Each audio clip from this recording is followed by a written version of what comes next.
Hi, this is Jeffrey Shank, a chartered financial consultant and the host of the Talk Money Show. I've been helping my clients for more than 30 years, and now I'm going to help you.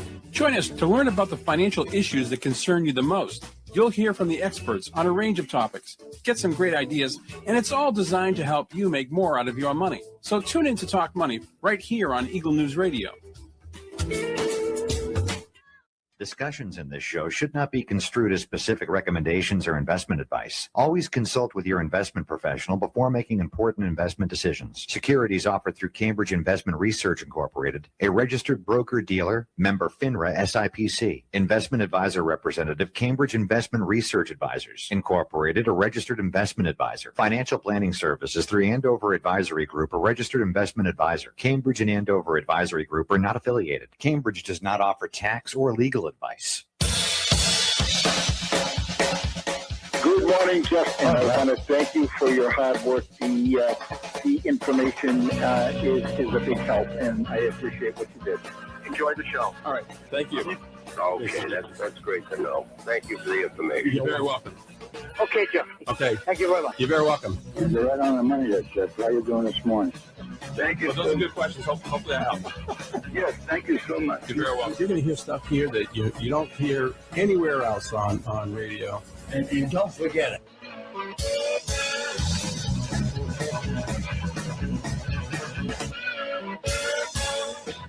I'm Jeffrey Shank, and this is Talk Money. Thank you for joining me today. For those of you who might be here for the first time, allow me to introduce myself. I am a chartered financial consultant. I'm the owner of Andover Advisory Group, a registered investment advisor, and for almost 30 years now, I have offered and provided effective financial advice for individuals, families, and small business owners.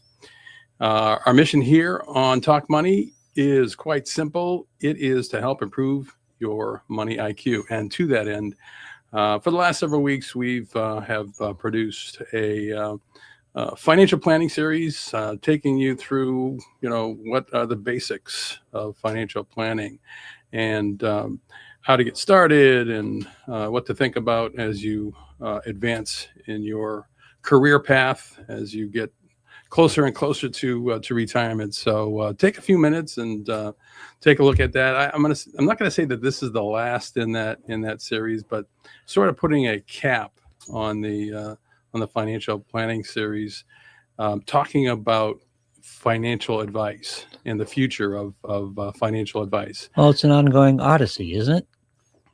The financial planning in general for the individual. Yeah. Yes, absolutely. Yeah. Odyssey. You promoting some Yes. new movie that's out? Just being topical. That's all.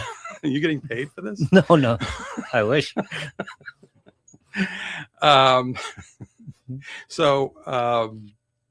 Threw me off my game there. Just no, my that's job okay. to be topical. Just saying. No. I'm talking about the delivery of financial advice. Mm-hmm. That's what I'm talking about today. Because for years the industry has debated whether technology would replace financial advisors, but the reality is proving to be quite different. So if you want, you can put those slides up, and we'll go through it. So technology has become incredibly powerful, yet clients are still seeking guidance, trust, and human connection when making life-changing financial decisions. So today's discussion focuses on how the future isn't about choosing between technology and people. Instead, it's about combining the strengths of both. We'll look at how automated platforms are disrupting the industry, where they fall short, and why the winning model is increasingly one that blends digital efficiency with human wisdom.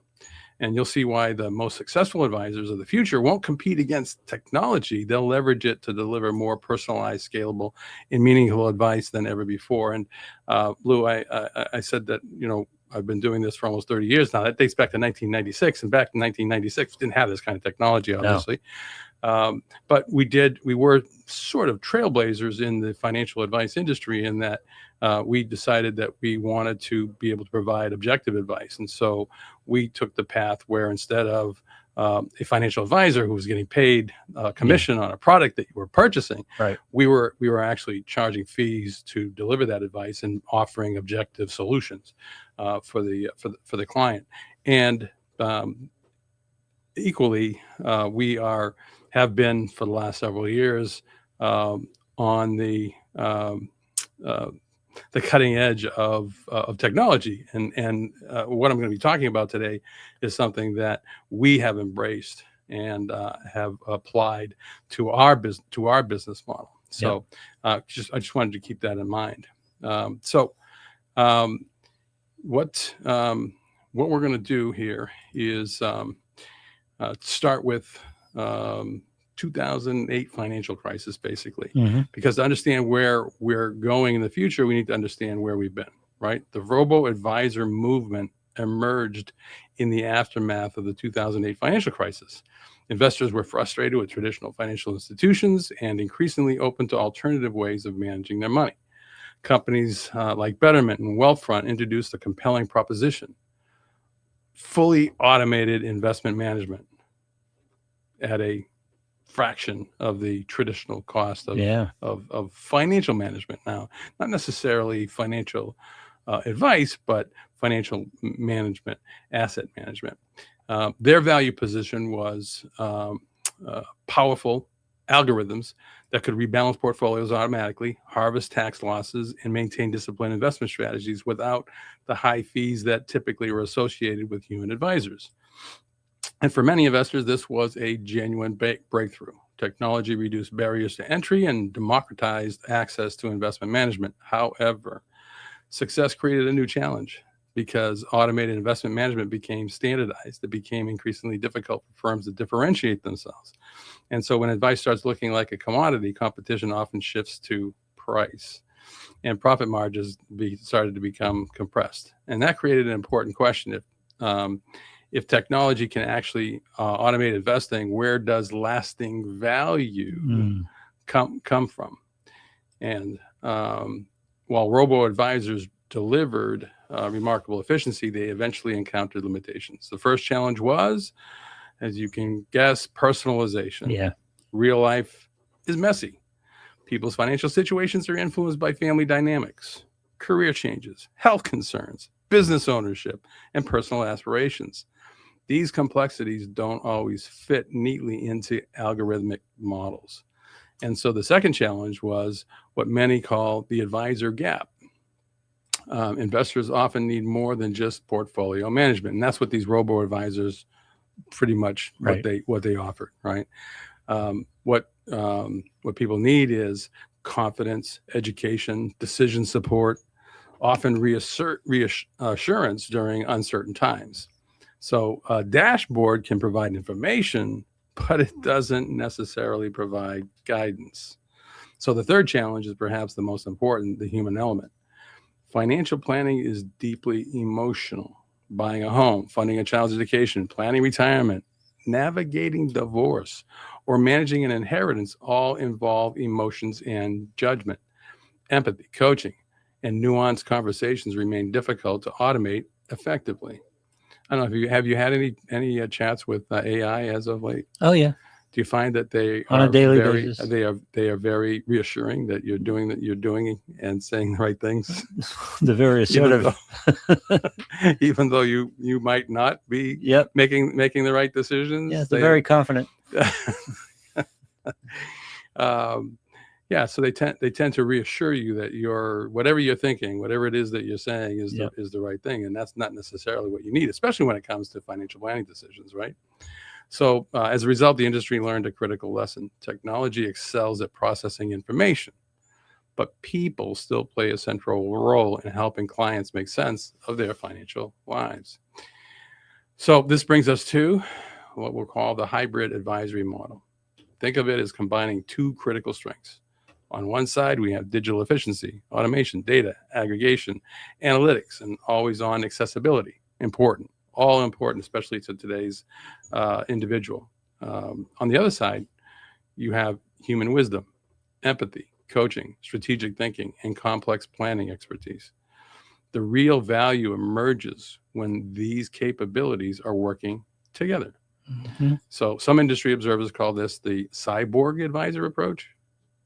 I don't know if I'm willing to call myself a cyborg No, just yet. that's 70s terminology. Is it?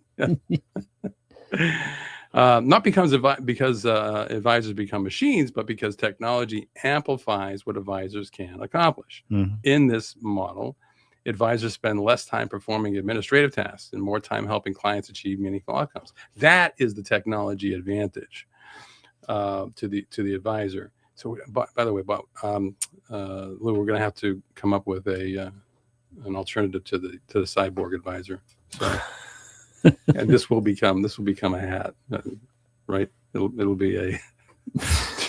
We'll put it on a hat, maybe a T-shirt. T-shirt. Right, so Yeah. I'm counting on you to come up with the right All right. I'll work on it. with the right phrase. I'll ask AI.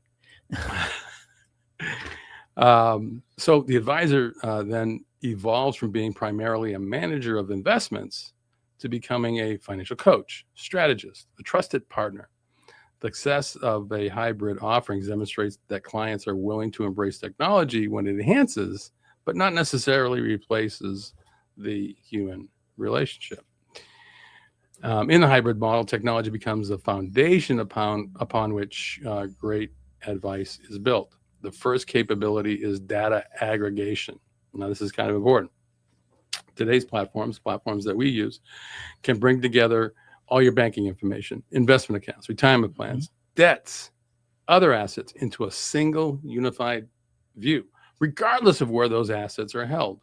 Could be 5 different banks, could be 4 different investment firms, right? Mhm. Yep. You bring them all together and in real time update those values. So you, and from my perspective as an advisor, I can see the client's situation in real time as well, which is critical, especially for creating an initial plan, but importantly, keeping that plan up to date with their current situation, right? So Yep. it creates a comprehensive picture of a client's financial life.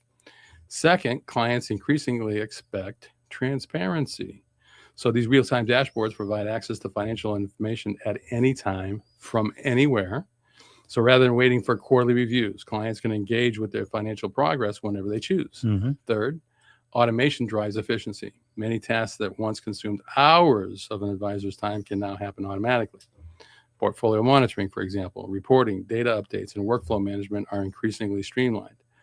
So the real benefit isn't simply saving time, it's reclaiming time. So Mhm. every minute technology saves can be reinvested into deeper conversations with clients, stronger relationships, and more sophisticated planning.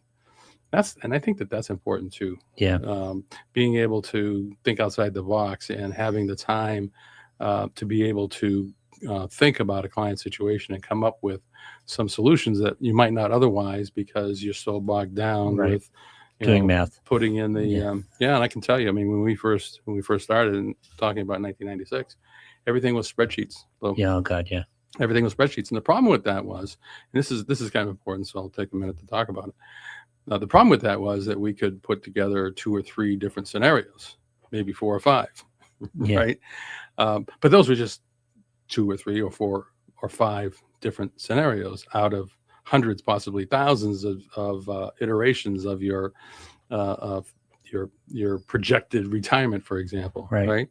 But now with the technology that we have, we can run those scenarios and come up with a statistic, a probability of reaching those goals that you've set based on 1,000 different iterations, which can be run in a matter of seconds. Higher So, sample size of outcomes. More Yeah. accuracy. right, Yeah. exactly. Yeah. And I think the most important thing is, what is the probability of success? Yep. Is it 90, 95, 100, or is it 70%, 70, yeah. which is, we need to be making some changes. We either have to reduce our targets or change how we're allocating resources, right?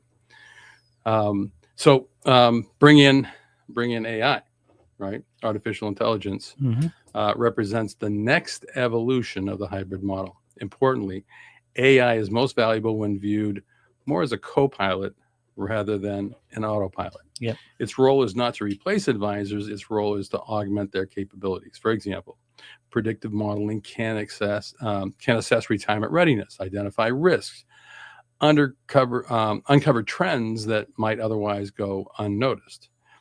Scenario analysis allows advisors and clients to explore different life paths. What happens if retirement occurs earlier? What if spending increases? What if market conditions change significantly? Again, by asking artificial intelligence to run those models, Yep. You can get instant answers to those questions, And identify what you really should be concerned about. and potentially, yes, Yeah. exactly. And again, it doesn't drive the discussion; it complements Right. and helps you to understand what the options are, what the risks are, and helps you to make those good decisions. AI can also generate proactive alerts, identifying potential planning opportunities or emerging risks before they become major issues. The key mindset shift is this: let technology handle routine analysis, calculations, monitoring, and pattern recognition.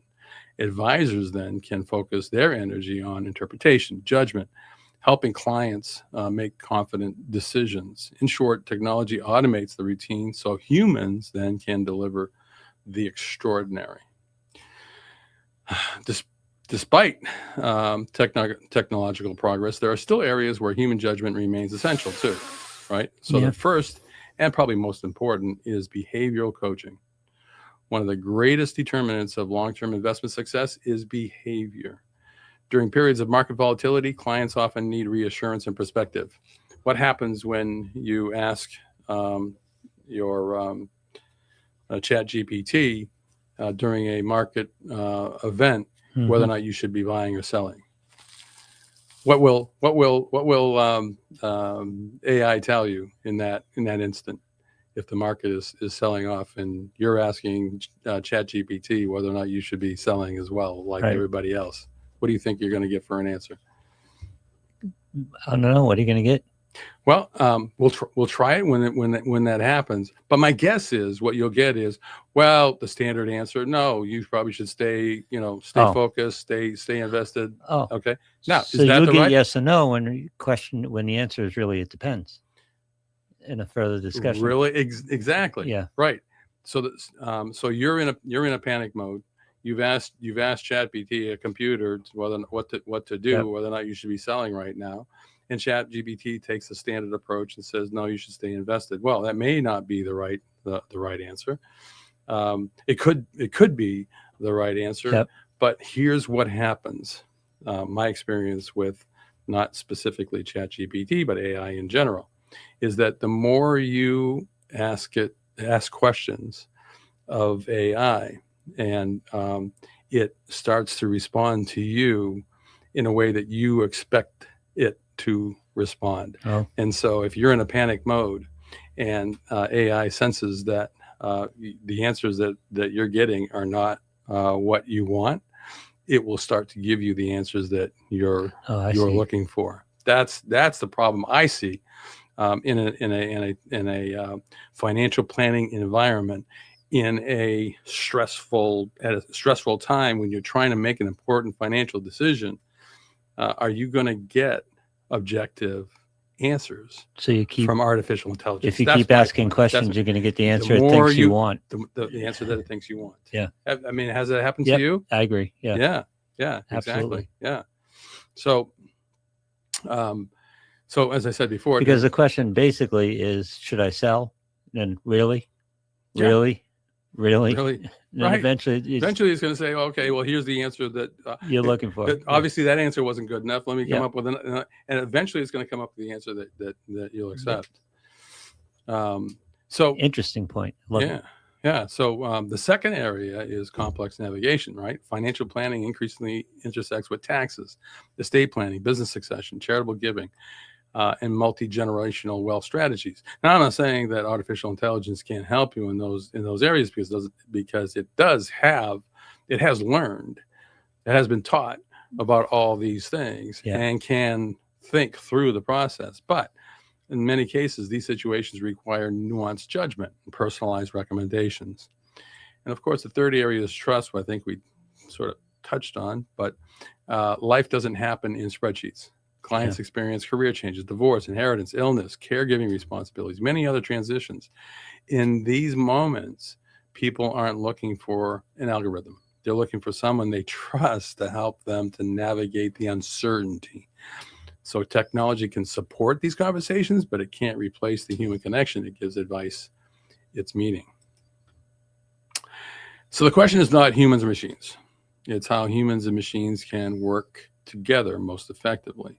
So one important strategy is to disaggregate advice. Not every task requires the same level of human involvement. Routine activities can often be completed digitally and efficiently. Self-service capabilities empower clients to complete simple transactions whenever they choose, creating convenience and also reducing friction. Meanwhile, advisors can focus on the moments that truly matter, the decisions involving complexity, emotion, significant financial impact. This allows the advisor to scale efficiently while strengthening relationships rather than weakening them. And the result is a model that combines operational efficiency with personalized guidance, creating better outcomes for both clients and advisors. And so I would say in conclusion, technology is a tool. As the great philosopher Lou Blasi once said, fire can cook your meal and also burn down your house, right? Yeah, that's so it's all right. how you use it. That's right. Right? That's exactly right. Warm your feet, burn down your house. So automation, AI, data aggregation, digital platforms, they create tremendous efficiency, visibility, and scale. But technology alone is not the destination. Human judgment is the strategy. Empathy, trust, coaching, and wisdom remain at the center of meaningful financial planning. Firms and advisors who thrive in the future will be the ones who successfully combine these strengths. And if you haven't figured that out already, we at Andover Advisory Group have been doing that, integrating the latest technology into our practice and making that available to our clients such that we can provide them with a much better overall experience that is more efficient and make sure that they get the most for their efforts and for the money that they are spending. So I would say that whether you're a do-it-yourselfer or perhaps working with an advisor who hasn't yet embraced these new tools, let us show you how you can have the best of both worlds. The latest in financial technology with a human touch. So I look forward to answering your questions on this particular subject, or if you want to see a little bit about what we're doing and how we do it, feel free to reach out. We'd be glad to talk to you about your situation, see if we can complement what you're doing now, and see if we can help you to answer those tough questions that you've found it difficult to get the answers to. That's what we're all about. Such an important discussion in another role of mine, baseball analytics. It's Yes. like this is the big discussion all along. You're either anti-analytics or you're pro-analytics, and that's not the question. The question is how do you use them? They're a tool. Right. And as another philosophy point, there is no bad data. There's only bad analysis. So in your profession, are you finding that the the analysis to a certain extent can be performed by well, bad analysis is taking the analytical data and just depending on it 1,000%. Right. So where's the human? And I'm not trying to no, everything you're talking about here, taking it and adding to the data. The data is useful, right? But it needs to be tuned by humans because it's a human endeavor. Yeah. So I think of Moneyball when you talk about that. Yeah. The movie Moneyball, right? And I haven't seen the entire movie, so I'm not sure exactly how it ends. But that was pretty much what that was based on, was computerized analysis of player data. That was Am the I start. right? Yes. And then putting a value on that player and understanding whether or not they were overpriced or underpriced in the market. Is that That's pretty right. much the basis of the? But the of life movie? cycle is exactly what you described with this, where it went from being a useful tool to overreaching the entire Yeah, profession yeah. to the point where it's overused. And then Yeah. you got to get back. There's some human analysis that Yeah. needs to be put in here. So I was talking to somebody who has certain knowledge, and I said, "So, well, what's going on with the Red Sox?" And he said, what was the term that he used? But it was all about the analytics. That's the word. Yep. That's the word he used. Actually, now that I think of it, he says they're overusing. They tend to be overwhelmed by analytics. Yes. Yeah. Yeah. And I was so interested because I thought he was going to say, "Oh, we need a pitcher. We need this. We need that." He said, "Oh no." He said the Red Sox in particular were of the mindset that it's all about the analytics, and so they're moving the players during the game from one position to another based on the batter who's up, and that can change, and that changes from pitch to pitch potentially. Plus, right? there's a human element, right? Well, you would think, but and I guess his point was that doesn't matter. That doesn't matter. It's all about the analytics and how that. Some teams tend to lean that way, and what it causes is an equal and opposite reaction. As some people just denounce analytics altogether, and it's the wrong approach too. Yeah, and the point here was that he said that of all the teams in the league, so the Red Sox were like up here when it comes to religious. Yep. Their religious belief in the analytics. Yep. And so that was interesting, but they have been playing better as of late, right? Yes. Yeah. So I don't know what that maybe they got it right. Well, we could do a half an hour discussion on this. No, they've made some changes. So did they? Oh, yeah. Okay. All right. Yeah. Based on the analytics. I haven't been following that closely. I've been focused on the World Cup, so I haven't been watching. Really? Haven't been watching the Red Sox much. All right, so if you have any, if you want to explore our the type of services that we provide, you want to take a look at how we might be able to help you. Feel free to reach out after the show. Use the toll-free number. Send me an email, jeff@talkmoneyradio.com, and be glad to chat with you about your situation and show you how we can help you to make some plans for the future and do it cost effectively and do it efficiently and cost effectively. All right, so Luke, before we finish today's show, I do have the Ask Jeff question. So we're going to take a break, and then we're going to do that when we come back.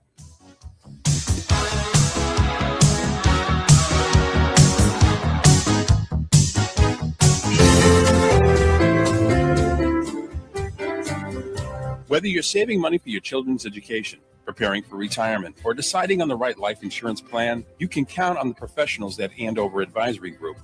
Established in 1996, our company is responsible for providing financial planning services to individuals seeking sound financial advice. We create a comprehensive financial plan that serves as a framework for organizing the pieces of your financial life so that you can focus on your goals and understand what it takes to reach them. And a financial plan can help you prioritize. For example, how saving for college might impact your ability to save for your retirement. Having a clear perspective will allow you to pick the right strategies and confidently choose suitable products and services. Best of all, you'll have the peace of mind that comes from knowing that your financial life is on track. Call us at 978-691-5005 to book your free initial consultation. That's 978-691-5005.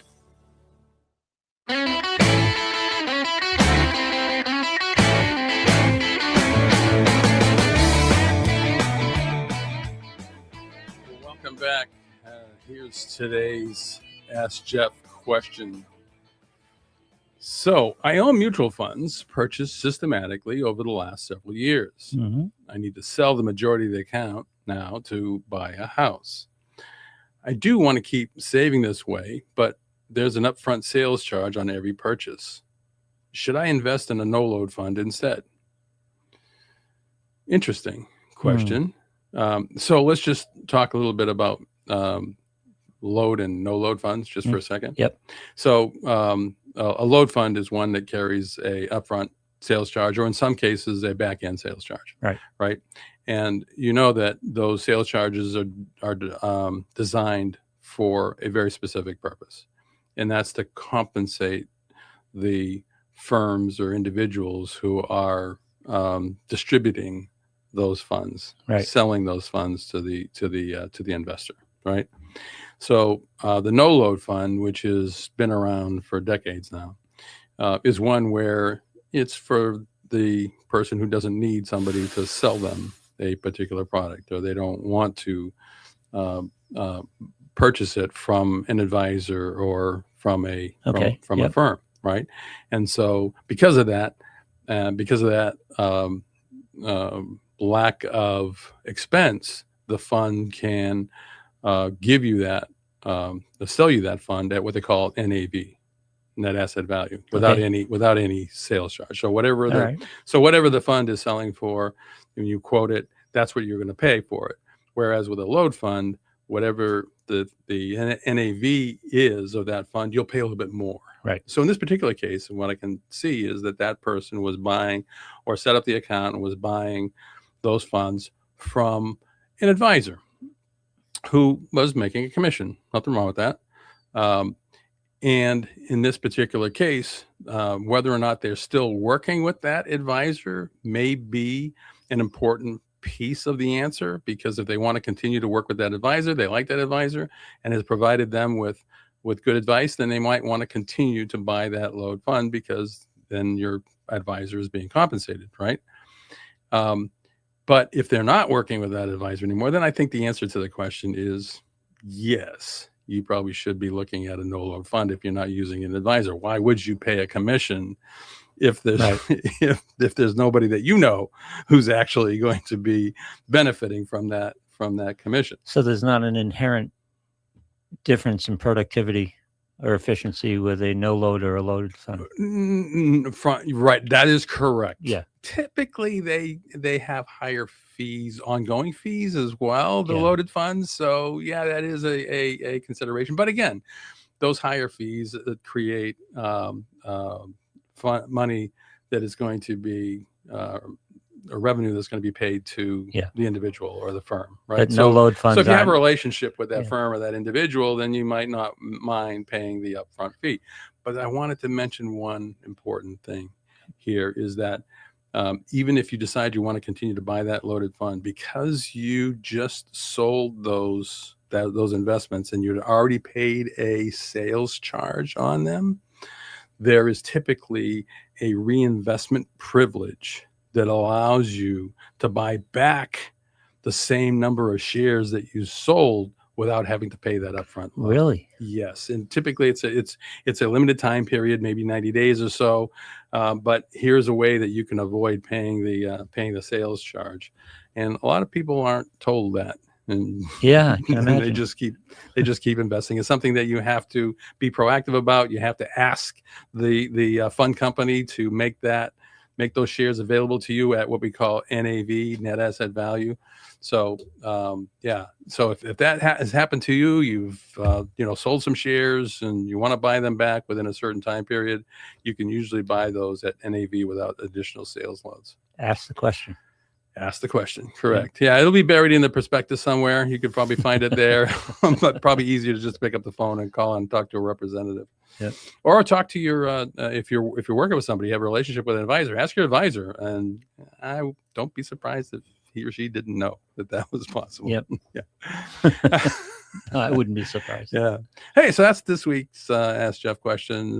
We've got more to come, so please stay tuned, and we'll have some additional answers to your questions in the future. In the meantime, please remember, good sound advice is much better than advice that just sounds good. Thanks, Luke.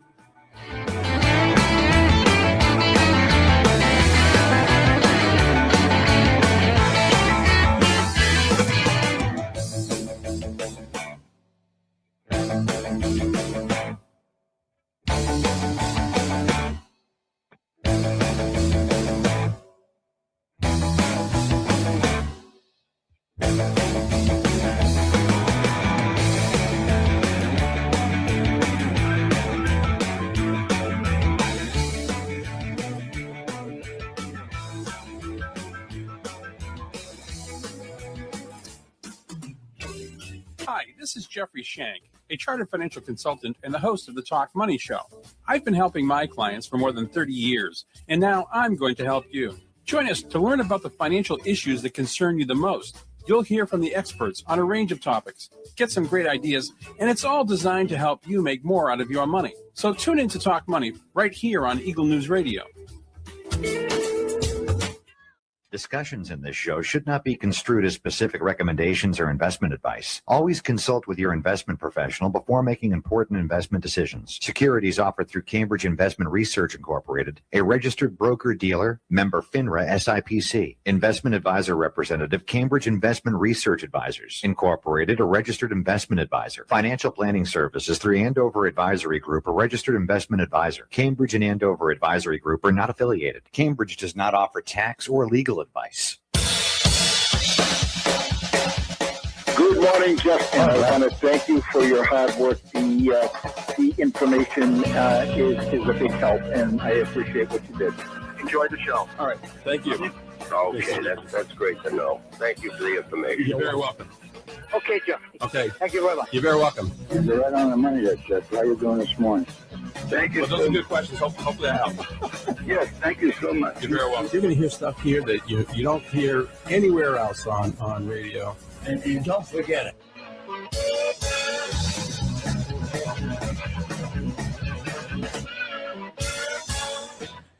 I'm Jeffrey Shank, and this is Talk Money. Welcome to the show. A little bit about me. I am a chartered financial consultant, owner of Andover Advisory Group, a registered investment advisor. And for almost 30 years, we have provided effective financial advice for individuals, families, and small business owners. And so our goal here on Talk Money is pretty simple. It's to help improve your money IQ. And we have, over the last several weeks, recorded we'll call a financial planning series that takes you through, the fundamental savings, what's the emergency funds, insurance, retirement planning, real basic stuff. So I encourage you to look in the library and start from number one. Start from number one and go right through. I'm going to say that today's is not necessarily a one episode in that series, but more of a sort of a community service announcement. Oh, okay, great. Maybe not an announcement, but I'm going to explain a benefit that's available to veterans that a lot of people are just not aware of, and it can be, for certain veterans, it can make the difference, a big difference. Excellent. in their lives, in their financial situation. So I want to try to get through this. I want to just mention I'm not an expert in this particular area. I am aware of it. I have recommended to clients that they look into it to take advantage of it.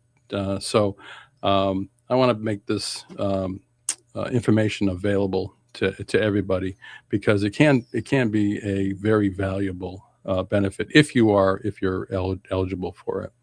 So we're going to take you through it, put together a few slides here, Lou. It's known as the VA.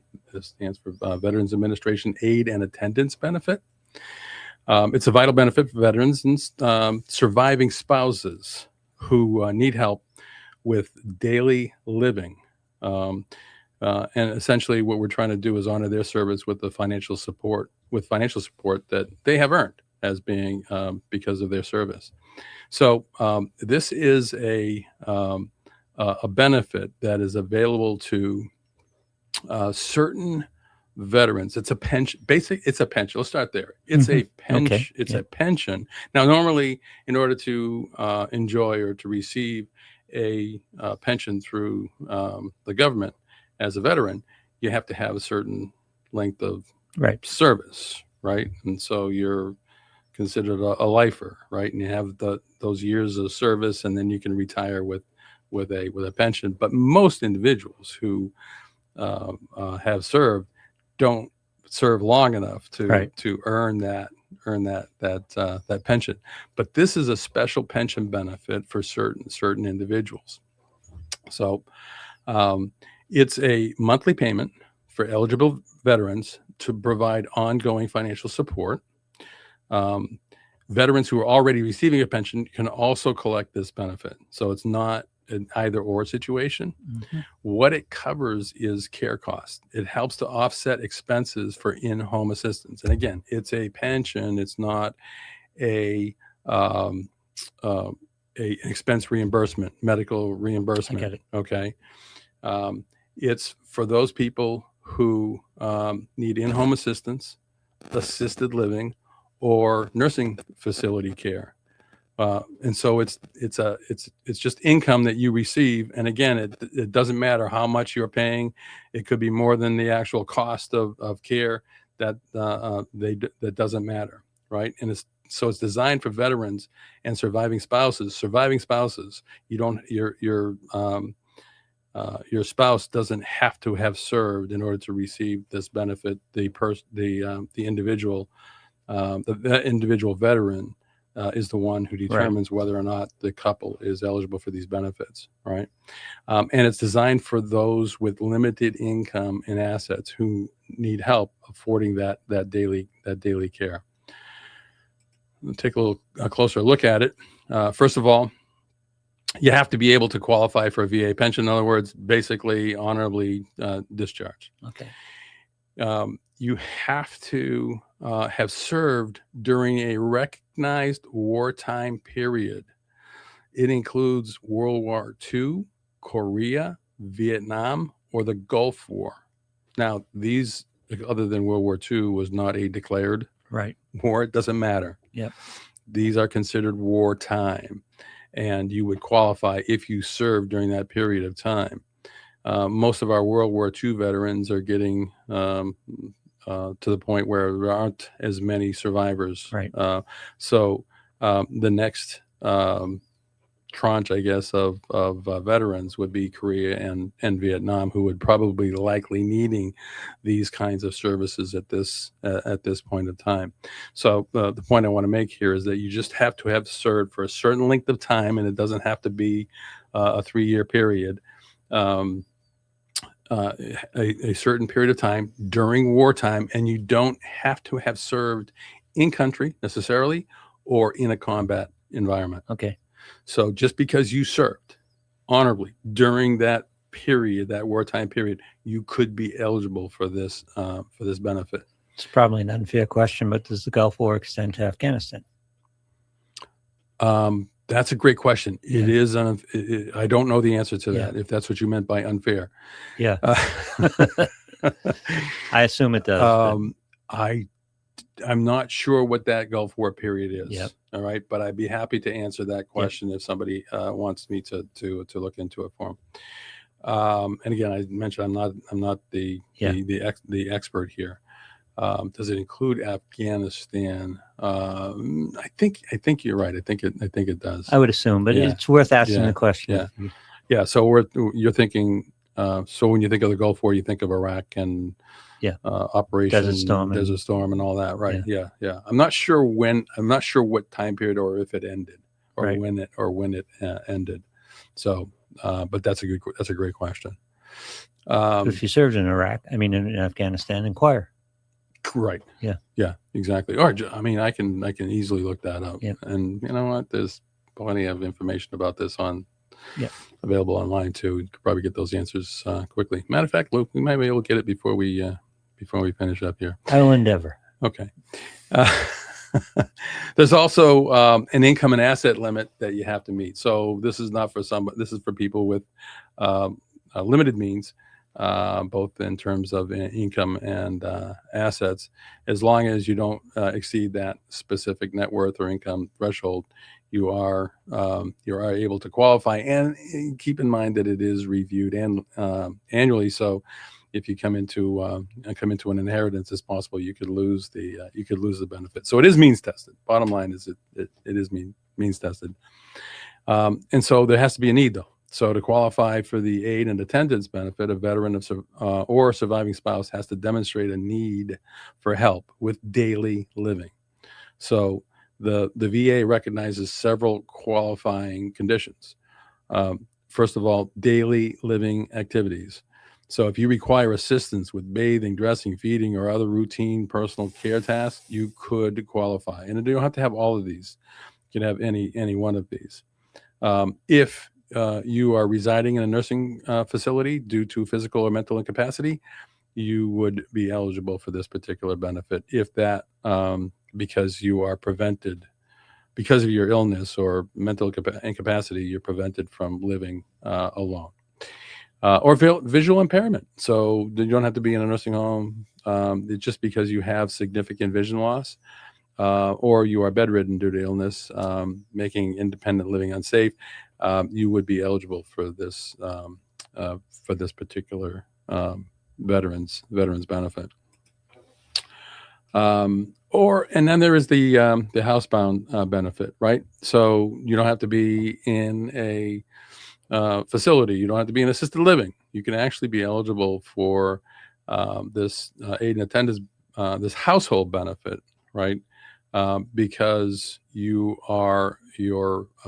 surviving spouse are permanently confined to your home due to a disability. Mm-hmm. So, in other words, you can't leave without. I mean, you can leave your house, but you can't leave without significant assistance or medical aid. So if you're in that particular situation, you are eligible for what they call the housebound benefit.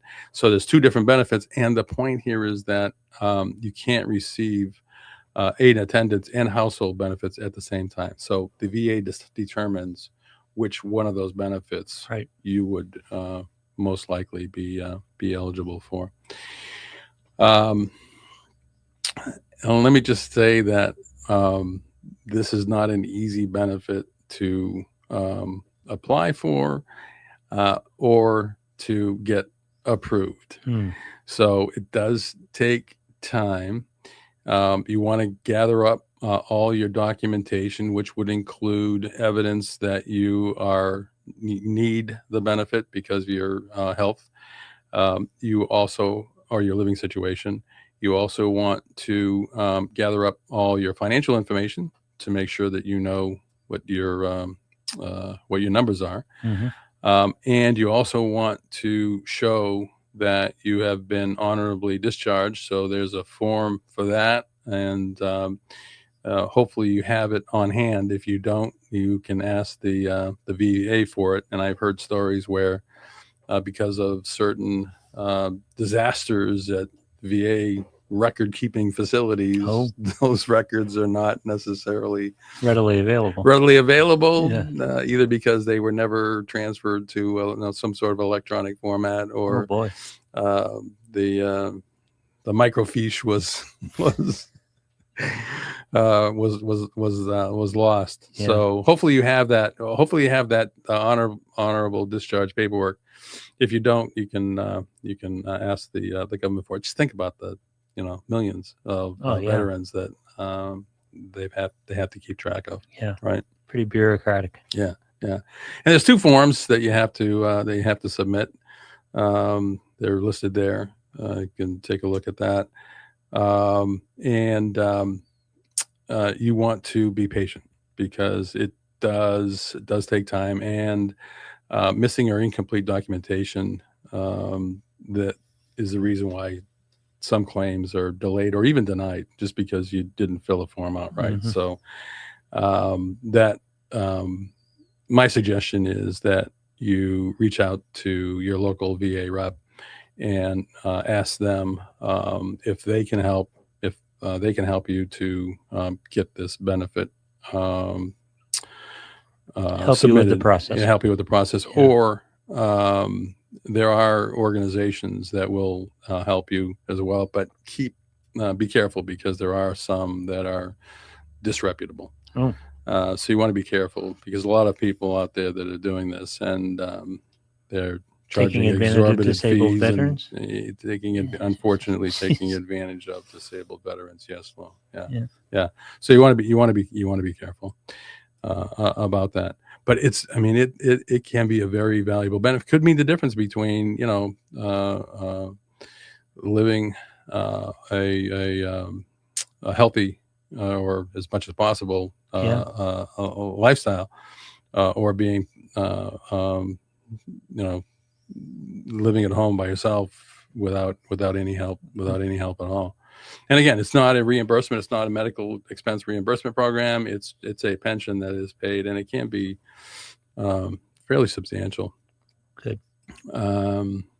So how you want to approach this, if you think that you might be eligible, is first of all work with an accredited representative, someone accredited by the VA, or your veteran service officer can guide you through the process. And that will maximize your chances of approval. Use precise VA terminology and ensure all medical records clear to support your claim. Vague documentation leads to delays. And most importantly, don't give up. Again, it's a long process. You're going to have to be patient, but it can turn out to be a beneficial if you are approved. And I'll add just one more thing, that if you are having difficulty, reaching out to your congressperson is always a good way to approach this. Yeah. Because they can move things along for you if they really, really want to. Yeah. So, did we find out what the parameters are? AI Overview cites the Gulf War Veterans Benefits Administration and saying that active duty service in Afghanistan or after September 11th qualifies for VA benefits as Gulf War era service. So the answer is yes. Oh, okay. Good. Yeah. Very good. All right. According to the Veterans Benefits Administration. All right. Very good. Yeah. So to answer your question, yeah. So Yep. if you're a veteran of Afghanistan, and I wonder if that's ongoing. I'm not sure about that. So, but again, if you have some questions about that, What, the Afghanistan military operation? no, is the Gulf War, has it ended? Did it end when we landed on the aircraft carrier? Mission accomplished sign hanging over the superstructure? Don't know. Is that when it all? That's a whole nother Did question. it all end there, or is this an ongoing? It's a whole nother question. So I just, in conclusion, I would say that the benefits are there to reduce financial stress for those who served. You've earned the support, so don't let it go unclaimed. That's Right. I guess that's my message here, right? If you think you might be eligible, locate your local VA regional office or go to va.gov. Plan for long-term care now. That way you can preserve your family's assets, ensure peace of mind, and keep in mind that you're not alone. There are accredited representatives and VA counselors that are available to help you at every step of the way. Again, sort of a public service announcement for our veterans. And again, if you have some questions about that, feel free to reach out to me after the show. Call me on the toll-free number. Send me an email. It's jeff@talkmoneyradio.com. And we can probably answer some other questions for you at the same time. So it would be a very valuable conversation, I think. All right. So we do have one more thing to do before we finish up here. And we've got the Ask Jeff question. Mm-hmm. We will take a quick break and then we'll get back to it.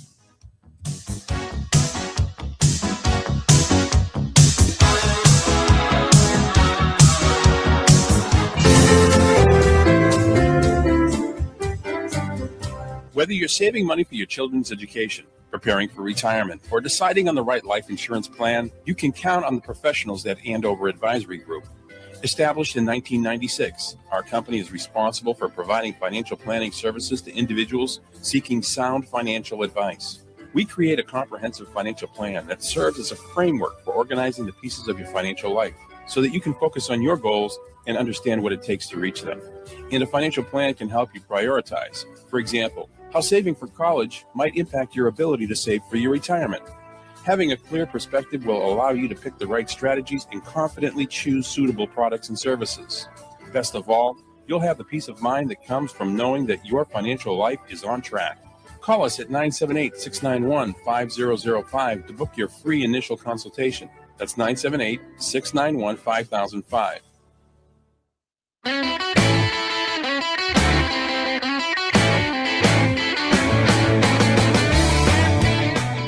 Okay, this is our Ask Jeff question. I'm thinking about buying municipal bonds in my individual retirement account, IRA. Yeah. So the reason is I like the idea of supporting municipal projects as an investment goal, but I was advised not to buy them in a retirement account. Is this true? It depends. You are right. So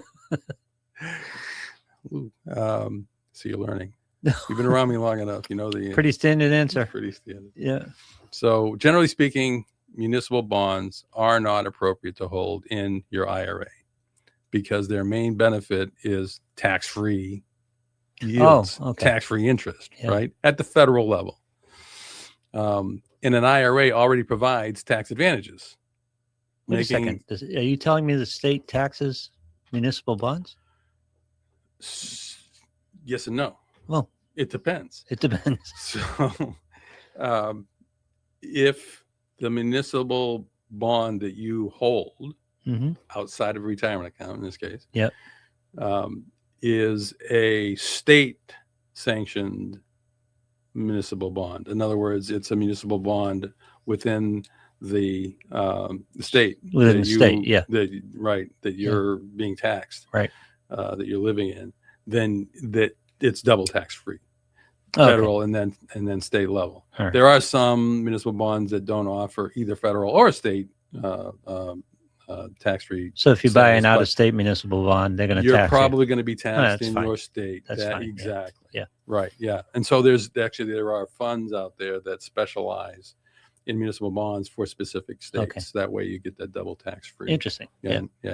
That makes sense. That's fine. So generally speaking, the municipal bonds aren't appropriate for your IRA, again, because the whole idea is you're getting tax-free interest, right? Yeah. So, and you're basically converting a tax-free interest for taxable interest, because when you pull the money, that interest was tax-free when it was paid to the IRA, but not when it comes out of the IRA to you when you start withdrawing. Well, the point I was going to make there, I'll have to get back to it. So you can buy municipal bonds outside of your IRA. Of course. Yeah. Right. But this person said, hey, I don't know why they want to put it inside their IRA, but they may decide they want to. But there are circumstances where muni bonds can be appropriate in an IRA, right? So we just said that at the beginning. Yep. Depends, right? So if you expect price appreciation in that bond, or attractive yields that are similar to the yields you would get on a taxable bond, then it could make sense to put it inside your IRA. Or if the bond is a taxable municipal bond, as I mentioned before, not all municipal bonds are tax-free. So Build America bonds, for example, which came out after the 2008 financial crisis as a way to reinvest into infrastructure projects in the United States. They may offer higher yields than comparable corporate bonds. And another reason is that the municipal bonds interest would otherwise be subject to alternative minimum tax. So if the tax-free nature of that municipal bond is limited because of your income is high enough to be subject to alternative minimum tax, AMT, well then if you're not getting the benefit of the interest on the municipal bond, then you might want to put it in your IRA. And I just remembered what I was going to say before, is that typically, because municipal bonds offer that tax-free income, that tax-free yield, they generally are paying less interest on the municipalities. The issuer is paying a lower rate because they know that the investor is getting it tax-free. Right. Yep. So there's It increases their benefit. right, exactly. So the benefit here is that the municipality is paying a lower than market rate, and you're getting the tax-free interest. And in many cases, because you're in a high tax bracket, maybe an after-tax yield that's higher than if you bought a taxable bond. Yep. That's the reason why people buy it. So bottom line here is that most investors should avoid holding traditional tax-free municipal bonds in an IRA. But taxable munis or certain people who are subject to AMT could be a situation where it would be an exception to the general rule. Yeah. So if Nothing is easy. that It's all complex. it is very complex. Yeah. So we'll have more of these in the future. So please stay tuned. And remember, in the meantime, good sound advice is much better than advice that just sounds good. Thanks, Lou.